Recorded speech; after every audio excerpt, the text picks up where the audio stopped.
If the opportunity doesn't knock, then build the door. Hey guys, how's it going? Welcome back to your favorite weekly podcast, Refreshingly Idiotic. I'm your host, Hannah, as usual, and I'm bringing you guys another episode all about Capgrs syndrome.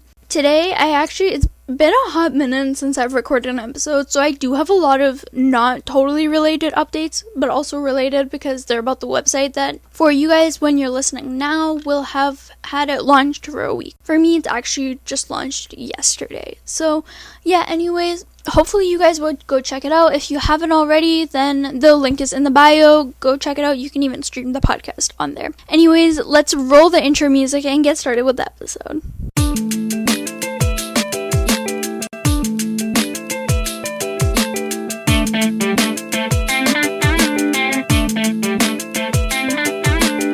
The question for this week's episode is, what is your motto? Now, if you don't have a motto, you can just give me something that you like to live by, a quote that you really enjoy, something somebody's ever said that you look up to, or something like that. Mine is probably not unexpected, but it's go big or go home. Other quotes and mottos have gone back and forth in between, but I think this is the one that I'm always going to stick with because this is the one that always comes back to me. I think this one is actually also reflected in majority of my work. I want to say like 99%. There's always that 1% that gets like sidetracked, but we don't want to talk about that. And yeah, so it kind of segues me into the website update I wanted to give, where last week I had a guest, Nico, one of my really great friends that I met a couple years ago, and so I did an interview with him on ADHD. Hopefully you guys have watched it. If you haven't, then go back and check it out. But yeah, I was actually supposed to delay his episode 1 week so that I had another episode and I could promote the website in that launch, so it would get promoted and launched at the same time. But then my scheduling got messed up because I had a lot of schoolwork to do and I just didn't have the time to record and edit another episode, which altogether basically takes me a whole day. And yeah, so I ended up launching and recording with him on the same time, and yeah, I'm so sorry I haven't promoted it, but it's been about a week now, so if you haven't already, then go check the link in the description below for the website. Now, a couple of really cool things about this one: it's not actually a website about my podcast. It is, but that's only a part of it. It's actually basically like a public portfolio, so it doesn't have all of the requirements a portfolio would have. Like, obviously I don't want to get the personal details out there, but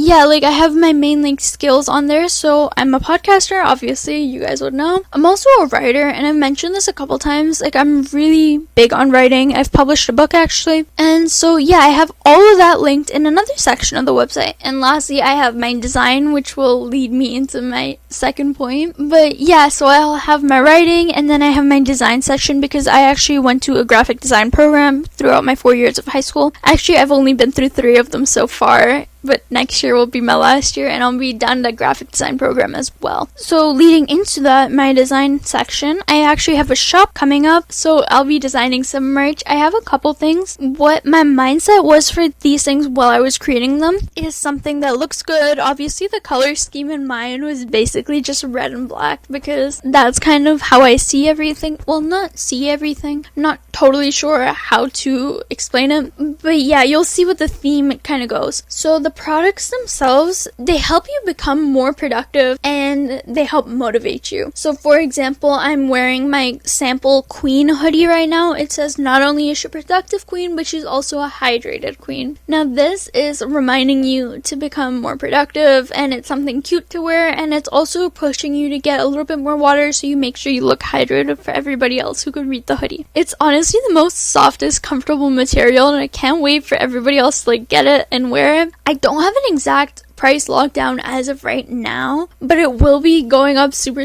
soon, so I'll mention it in the next episode hopefully. But yeah, it's very lightweight but also weighted in the sense that I have anxiety, and so I like to wear heavy pendants on my necklaces and like weighted hoodies to keep me weighed down and keep me feeling grounded, because I think that helps with my anxiety a lot. And this one also does that. It makes me feel weighed down, but it also is very lightweight, which nobody else understood, but hopefully if you have anxiety and you're looking for a hoodie, this one will help. And then like for example, another thing is like a water bottle that says drink your water babes, or a notebook, which I kind of mentioned in my episode with Sejal how I've traumatized her with the words, I have a question. So I have the notebook coming out that says, I have a question on it. So with that, I'm trying to portray like, yes, you have to keep asking questions to get more motivation and drive to do what you want to get done. Okay, now I've given you like 3 of the products, even though I'm sure not all 3 of them have come out yet, but they will be coming out on a weekly basis because I have about 5 products designed and I will be continuing to design more. So for the ones that I have now, they will be weekly releases, and then I'll have them come out as I design them afterwards. A portion of the money is going to be going to the Canadian Mental Health Association. I've actually done a lot of research, and I've mentioned this also on the website in the shop section, but I thought I'd share it over here. So I think I've donated to this organization multiple times before from my other mental health fundraisers, and I think that they're the best because they're not just focusing on one area, they're focusing wherever help is needed. So I think that's where the money goes to the best. Majority of the money that I'm going to be getting is going to be going into donating it, but I'll be keeping a small portion just to make sure that I'm not losing any money so I can like keep going and produce more products for you guys. Now, I think before I keep rambling on, because I probably could, let's get into Capgrs. But before I actually give you the definition, I have a short story that I kind of like made up in my mind, and I think it kind of relates, so I want to share it before we get into the actual episode. So here it is. Me and my mom were walking into the vaccine clinic because I actually got my COVID vaccine last week. Yay. If you haven't already, then make sure you go book your appointment because I'm 16 and I was able to get it. So hopefully in your area you can help us stay vaccinated so we can get back to normal sooner, even though who really remembers what normal is? Anyways, so I'm not necessarily scared, but I think everybody else was around me because I know a lot of people aren't huge fans of needles. So I was kind of just standing there bored waiting in line. So I'm looking at the rest of the room through the glass, and everybody is like 6 feet apart, obviously, to follow procedure, and all of the movements kind of looked very robotic to me. I'm not sure how exactly better I could explain it, but that's kind of the first thing that came into my mind. And obviously as a writer, I had to like think up a really quick story, just like entertain myself. So this was the story. So basically we're in this COVID-19 pandemic and it's a huge crisis, but before that, we actually had 2 more major crises: global warming and overpopulation, which are something that's on the rise, but it's nothing too major. Well, at least overpopulation isn't. But global warming, yes, we need to work on that definitely and start ASAP. But yeah, so those are 2 major problems. And the government has to do something, but they actually don't know what to do yet. So enter the COVID-19 pandemic, however it may have been started. And so it helps with global warming because everybody's inside, nobody's allowed to go out, so we're reducing carbon emission and things like that. But overpopulation is still iffy. So the scientists hard at work, they developed the COVID-19 vaccine. And then they release it to the public, so everybody is slowly starting to get vaccinated. So here's what the first dose does. The first dose injects you with a DNA cloning device. And so this one will copy all of our DNA, as it may sound. And so the government officially has like an ability to clone us if they ever need to. 2 weeks later, the government gives us our second dose. Now, this isn't actually a dose getting injected to our body. This is the needle pulling out the DNA cloning device. And so they have the strand of our cloned DNA in their possession. This way they can actually make the clone. And then 2 to 3 weeks later, we're getting snatched off the street and getting replaced by our clone. Now, the only people that are safe from this are the ones that didn't take the vaccine. Oh my god, now that I'm listening to it, it makes it sound like I'm saying don't take the vaccine. But please do, because we all need to stay safe. And so in this story, basically the only people that are safe are the ones that didn't take the vaccine because they're like, oh my god, that person was cloned. And they like realize that those people are imposters. So they're the only ones that can save us. And us people that got the vaccine are actually locked into a bunker to help minimize overpopulation and global warming. And then our clones are just up there existing. They don't really do much. They just basically exist so that they can help reduce carbon emission on our footprint and to make everything go back to how it was like maybe 50 years ago, so it's safe for us to come back. Now, listen to the definition and the rest of this episode to see if you can understand why I immediately connected creating this story to this specific mental illness. So, Capgrs syndrome. This one is also more commonly known as imposter syndrome, but no, it's not when people change their personality, which honestly seems like the way you think it would go, because I don't know about everybody else, but I'm at that age where I'm listening to a lot of university tours where people are worried about imposter syndrome. Like, oh, is that person actually like that, or are they pretending?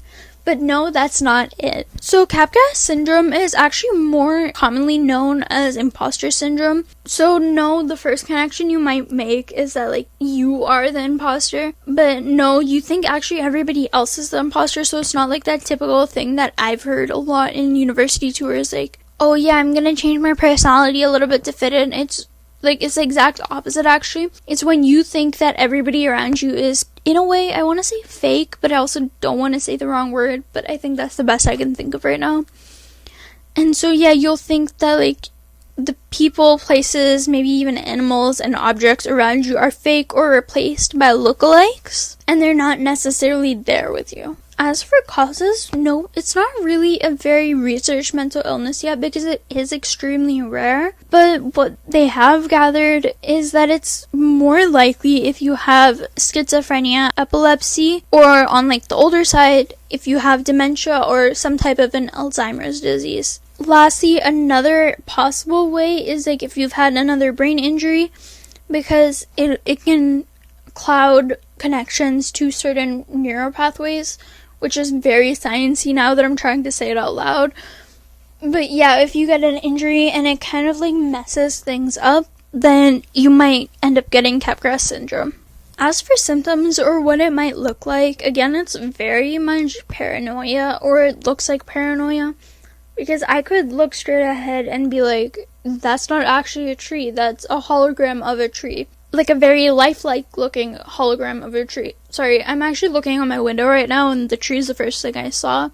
But it could be with anybody. Like maybe you have your friend beside you, but you're not actually sure it's your friend. Your eyes are telling you that it's your friend, but your mind is like, nope, that's somebody else. They're pretending, they're trying to like, they're going to try to harm you and stuff like that. So again, very comes down to basically just paranoia. As for treatments, again, there isn't really a lot of research done, so they don't really have a set treatment plan in place, but there's always workarounds and things that you would assume that are good for you. So I think a couple that I actually think make sense and other people have backed up. One is validation therapy. So you're actually going to somebody who will say, support the delusions in a way that they're not like being like, yes, they're real, like everybody is an imposter, but like just accepting the idea, like, okay, yes, but what can we do about it? And instead of like shutting them down, be like, nope, no way, they're not imposters, you're just like messing with yourself. And then another one is like reality orientation techniques. So try to find a way to prove to yourself that they're real or they're not imposters, I guess.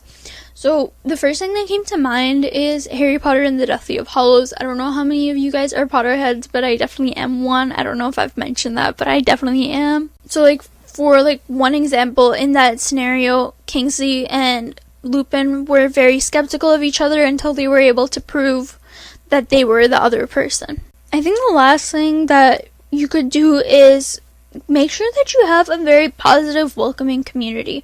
If you don't feel accepted or you feel very unsettled in a place, you're obviously not going to feel very comfortable, and that actually might cause more delusions and paranoia. Now, if somebody else has it, how do you care for them?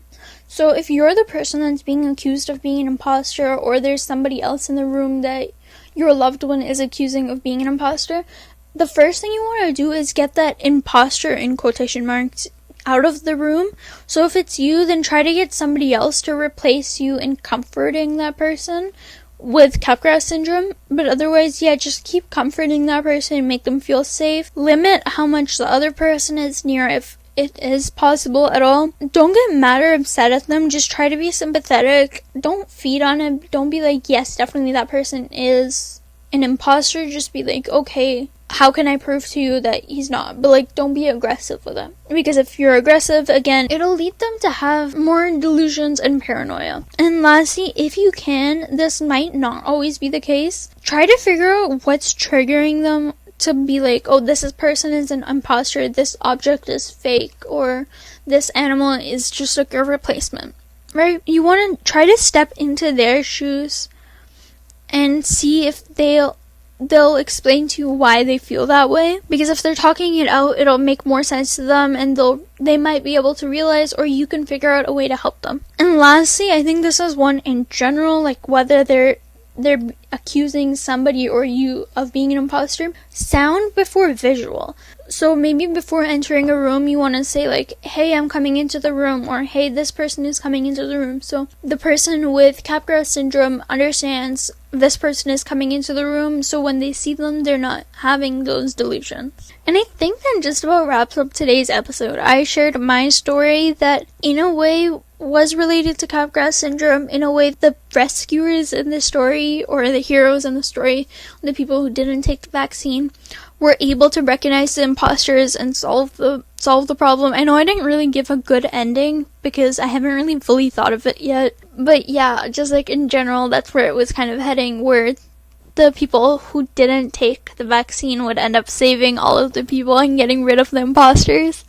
So I think that's kind of where it related and connected for me. Let me know if it connected for you, or if I just rambled on and let you know told you guys about a story that you weren't really interested in or didn't think that related. But yeah, as always, let me know the highlight and lowlight of your week, and answer the question of the episode, which was, again, what is your motto, or just a quote that you live by. And obviously, check out the new website, the link is in the bio, and I promise you'll really like it. And obviously, you can email me at any point. My email is always open. Don't forget to share, subscribe, and rate. Pretty please with a cherry on top. Bye, everyone!